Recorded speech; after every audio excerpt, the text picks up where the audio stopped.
Quem vai chegando aqui para nos ajudar nessa análise também é ela, a Raquel Landim. Faz tempo que ela não aparece por aqui. Quer dizer, semana passada ela veio, assim. Eventualmente ela está apresentando o nosso All News. Aí ela não aparece aqui como colunista. Bom dia, Raquel. Bom dia, Fabi. Bom dia, Josias. Bom dia, Léo.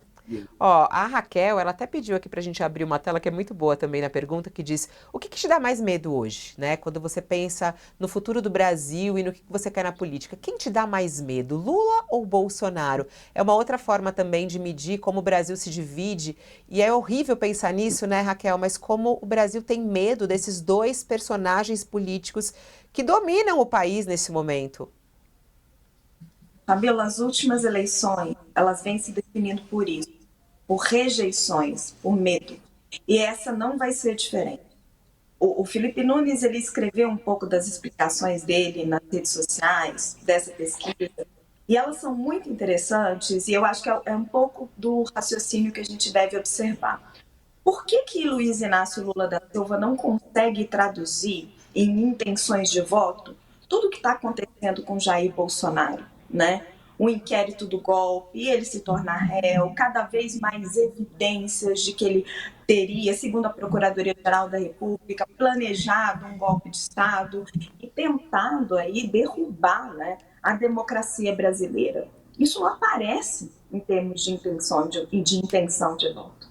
Do outro lado, por que Jair Bolsonaro ou qualquer um dos candidatos, dos possíveis candidatos de direita, já que ele está inelegível, não consegue transformar em intenções de voto a insatisfação que a população brasileira transparece nos índices de popularidade de Lula com o governo, com o aumento dos preços dos alimentos, com a falta de projeto, com a má gestão que aparece em várias áreas, com o aparelhamento da máquina pública. Não consegue. Nenhum dos dois lados consegue avançar. Eles ficam parados no mesmo lugar e, conforme a eleição vai avançando, eles vão se aproximando e vão se aproximando do mesmo patamar que a gente via das eleições de 2022, porque de novo vai se transformando num duelo de rejeições e a população vai se polarizando. É por isso que eu pedi essa tela, porque de novo vai se transformando nisso. Do que você mais tem medo?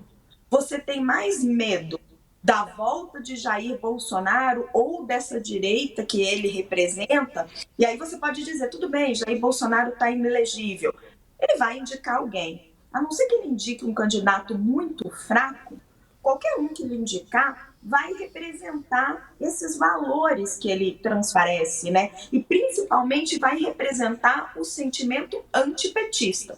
Então, as pessoas que votarem no candidato da direita, seja ele Tarcísio de Freitas, ou Michele Bolsonaro, ou Eduardo Bolsonaro, para falar em alguns dos mais bem posicionados, eventualmente o Ronaldo Caiado já está menos bem posicionado ali. Mas as pessoas que votarem em algum desses candidatos, e eles vão se tornar mais conhecidos à medida que a campanha avance, que eles se afirmem como candidatos, eles vão votar no sentimento antipetista. Eles vão votar no medo de que Lula continue, porque não gostam de Luiz Inácio Lula da Silva. Por outro lado, quem votar na continuidade do Lula não vai votar exatamente porque está satisfeito com o governo Lula, com os projetos do governo, ou porque está achando tudo sensacional. Eles vão votar porque não querem a volta dessa direita no poder, o que ela possa representar de ameaça para a democracia, mesmo que esse candidato se vista ali como um pouco mais limpinho. O Brasil vai voltando para esse mesmo lugar, Fabiola. E essa história do medo, né, que a pesquisa mostra, 44% dizendo que tem mais medo de Bolsonaro, 41% que tem mais medo de Lula. Se a gente for olhar, também está no empate técnico, né? Então, assim como os dois estão no empate técnico, eles estão sempre no empate, né? E é por isso que eu acho que todo mundo fala tanto do país polarizado, porque está sempre nesse empate. Fabiola, Fala, Sakamoto. só para completar, tanto a análise. Bom dia, Raquel, antes de mais nada. Só para completar a análise da Raquel e do Josias, tem um ponto interessante que eu acho que isso vai fazer bastante diferença. A análise dos dois está corretíssima, mas para completar. As rejeições e as aprovações de governo são algo bastante dinâmico, né? E a gente vai vendo isso. Há duas coisas que existem sem tirar nem pôr: há uma sociedade ultra polarizada, né? E dois, uma sociedade que ainda está insatisfeita com a situação econômica do país. Então, o governo Bolsonaro, em setembro de 2021, pelo Datafolha, tinha 53% de rejeição em setembro de 2021. Ele chegou às barbas da eleição de 2022 com uma rejeição de 39%. Você tomba. Por quê? Você teve campanha eleitoral, mas você teve uma gastança, ou seja, você teve dinheiro. O Bolsonaro aprovou esse projeto de lei para poder furar a Constituição e gastar mais em 2022. Ou seja, máquina do governo. E isso é uma coisa que a gente tem que lembrar sempre na equação e que ainda, e por isso é tão difícil entender como é que pode acontecer. Que o governo Lula vai conseguir a aprovação da isenção dos 5 mil do imposto de renda? Vai, mas quais os outros pacotes de bondades que vão ser colocados, a despeito de questões fiscais ou não estou nem entrando nesse mérito, em 2026? Então, máquina do governo é algo poderoso. Bolsonaro com 700 mil mortos, Bolsonaro com tanto e tanta coisa, passou raspando, como o Josias falou. E segundo, a questão da questão da inflação. Então, se você somar a essa dobradinha, porque um leitor comentou a questão e mesmo com a máquina, imagina, o governo ainda não botou a máquina para funcionar. Em 2026, a máquina vem com tudo, até porque a lembrança do eleitor, ela não dura um ano, ela dura meses. Então, o governo vai meter a partir de abril do ano que vem, não tem dúvida nenhuma, a máquina para operar. Né? Não estou discutindo se isso é bom ou se é ruim, estou fazendo uma análise crua da história.